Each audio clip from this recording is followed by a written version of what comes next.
The 20.7 trillion amount for debt servicing in the budget framework paper is different from what is captured on the Ministry of Finance website. Here, the total budget for debt servicing in the framework paper on their website is 21.612 trillion, which is a difference of 886.2 billion. The table below, all these tables are not my table, I didn't draw them. This one is by finance in the budget framework paper. Then they have another one on their website that has this information. And for NRM, this is expected. Parliament, I am inviting you, must take keen interest in Vote 130 to stop wasting taxpayers' money. For instance, the Auditor General report for 2023 noted that Vote 130 had an approved budget of 16.8 trillion, but lacked a vote strategic plan. That's on page 518. In the same year, the vote received a total supplementary budget of 46 billion to cater for commitment fees. In the same year, payments through this vote totaled to 286, which was paid to Ruoa Specialized Hospital based on unsupported. It's not linked to the other. So just for you to take note that this vote is used for many things, including paying penalty. So the year in the report of the Auditor General, we paid the penalty 286 billion based on unsupported completion certificate. That is page 518. In the latest report, which was presented to Parliament, the Auditor General says 2 trillion requested to service debt through supplementary was never released. And last year, it is this vote that government raided, the word is not raised, raided to pay Magora 500 billion. So this vote is a cash cow for finance. They come here screaming on top of their voice that they want money to service public debt, when actually it is not the case. Before you approve this framework paper, you must order for a forensic audit on this vote. Because he has money there. So if they want to pay Magora, they just go there and pick and pay. If they want to pay Roko, they go there. That's what you did last year. Mr. Speaker, I go to domestic areas. There is a tendency to pay more attention to money directly borrowed from banks at the expense of goods and services supplied to government by our people. You know, this government borrows from everybody. It borrows stationery from Nkuruma Road, furniture from small shops, food from restaurants, and rents ordinary people's buildings. Doing this is not bad, but refusing to pay is bad manners.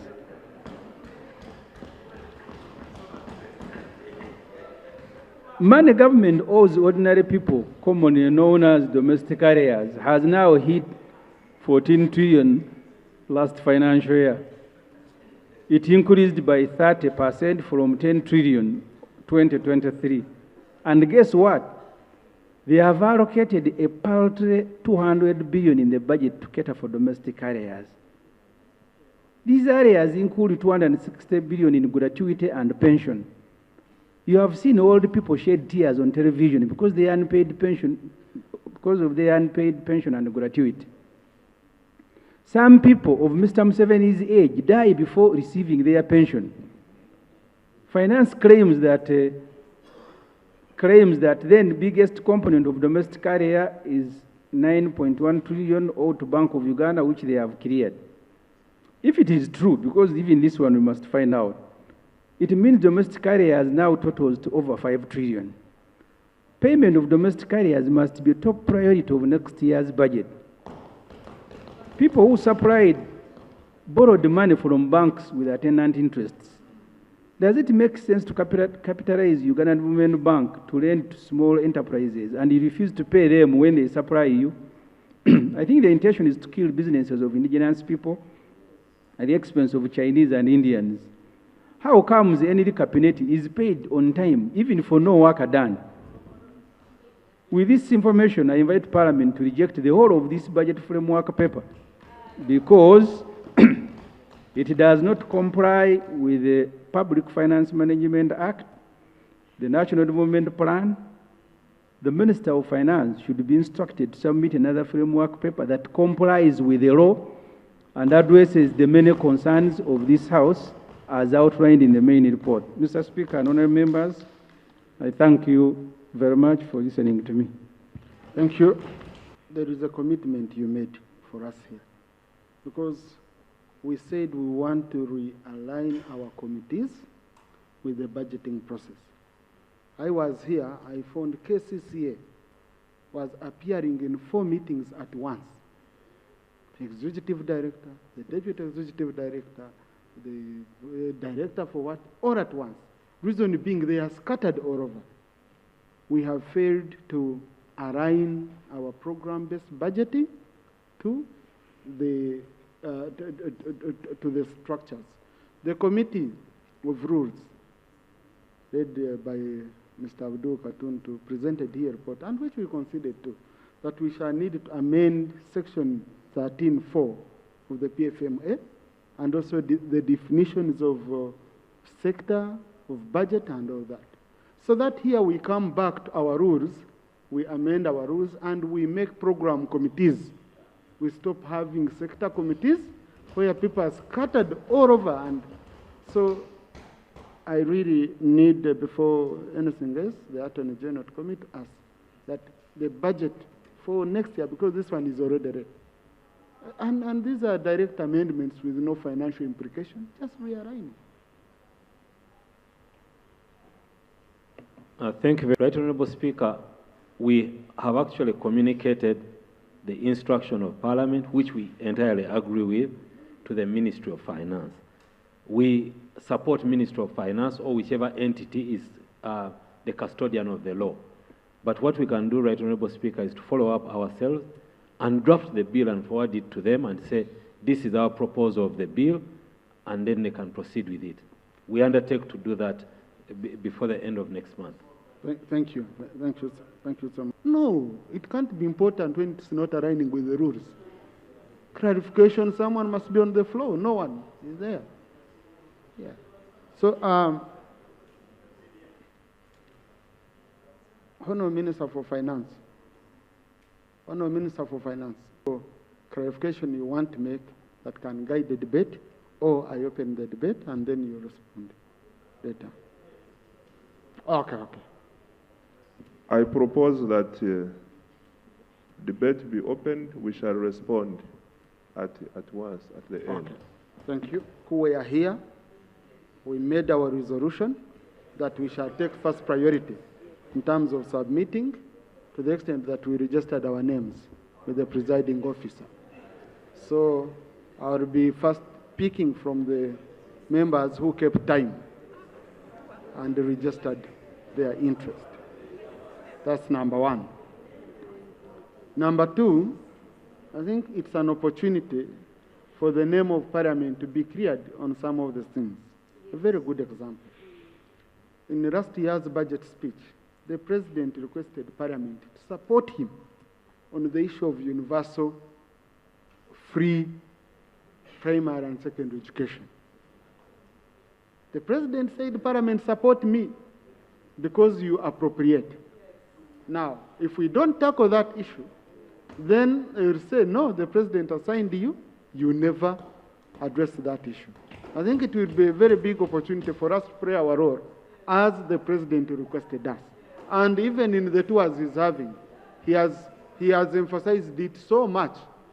So finance must tell us, and education, what is needed that we must do. Number two, Honourable Minister, you have financed and, for example, URA, okay? But if you finance URA without financing UNBS, and then URA clears and people's goods are stuck, because UNBS doesn't have staff, doesn't have capacity to clear. I have very many people are coming, they say, we pay taxes, but we remain stuck with UNBS, it cannot move. Reason being, UNBS is not facilitated to do that, and yet it's collecting the money. UCC, honorable colleagues are always in my office. Help us get masks.